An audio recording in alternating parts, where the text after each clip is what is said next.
So we just got some really important news out of the Fifth Circuit in regards to the ATF's new pistol brace rule.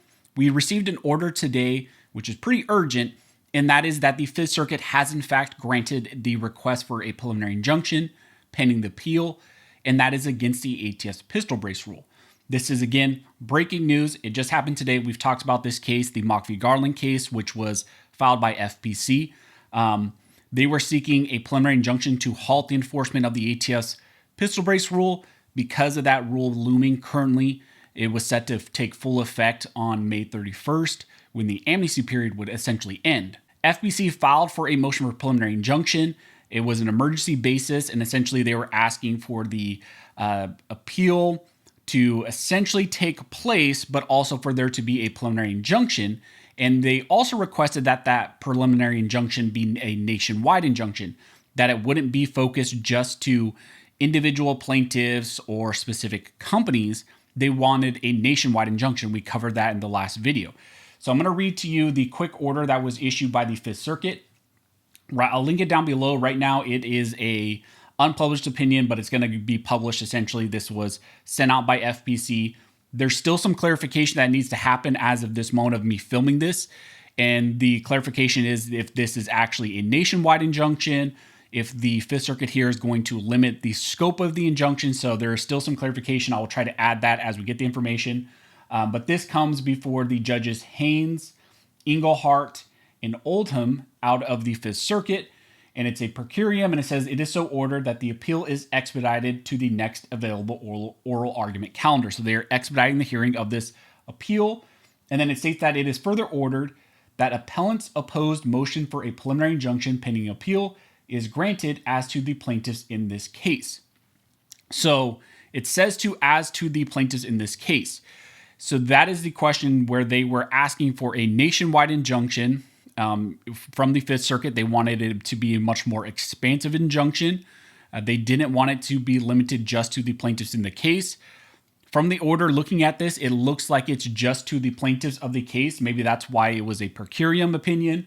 So we're going to need a little bit more clarification. But one of the interesting things with all this, and we're going to need more clarification, but one of the plaintiffs in the lawsuit, I believe, is Firearms Policy Coalition. Firearms Policy Coalition is one of the plaintiffs, and because of that, they are representing their members, and their members are essentially a part of this lawsuit. So one of the things which would be interesting is if they are saying that, yes, they are also going to apply this to specifically Firearms Policy Coalition and its members, then this injunction would potentially protect FPC and its members. The question also was whether or not Maxim Defense, the company and its customers, would also be protected, or is it just the company itself and the braces that they make or sell, or the firearms with the braces that they make and sell, if that will be covered by the injunction? Again, right now there's a lot of uncertainty.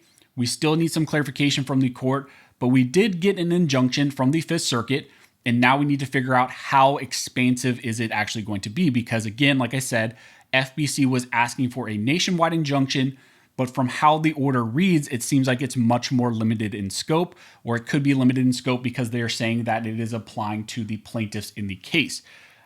Obviously, the entire nation aren't plaintiffs in the case. It's FBC and their members, individual plaintiffs, Maxim Defense, and then I'm not sure who else is included. I think that's just it. William Mock, Christopher Lewis, FBC, Firearms Policy Coalition, the nonprofit organization, and then Maximum Defense. So those are the specific plaintiffs that this injunction says it's going to cover. And I think the silver lining with that is also, I know a lot of you guys are members of FPC. I'm a member of FPC. Maybe their membership will go up. I don't know. I'm not going to tell you guys to go out and become members. That's for you to decide.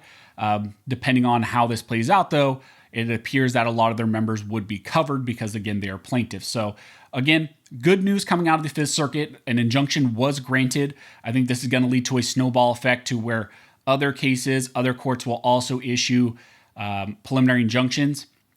Right now, we have the FRAC lawsuit pending up in North Dakota. We also have the GOA in Texas lawsuit in a federal district court in Texas. I would suspect that now, because of the Fifth Circuit's injunction, a lot of those other judges and all of those other cases will also issue injunctions, probably expanding the injunctions further beyond just the plaintiffs in the mock lawsuit. But still, huge win. Thank you to FBC for doing this. They do awesome things. A lot of you guys know I used to work for FBC, so they do amazing things. Go donate to them because, again, they are fighting the good fight. And I just want to make you guys aware of this critical information. An injunction was issued against the ATF's pistol brace rule. And now we're just going to wait and see, I guess, how expansive this is because they are seeking clarification from the Fifth Circuit. So that's just a quick update, quick information. I want to get this out to you guys. I will probably do a further breakdown update video of the full legal implications once we get more information. But if you guys appreciate this, please share it out. Let everybody know. Spread this wide so people can know what's going on right now in the two-way world. But as always, thank you guys for watching. Don't forget to like and subscribe. And never forget, this nation was built by armed scholars, and this nation will be maintained by armed scholars.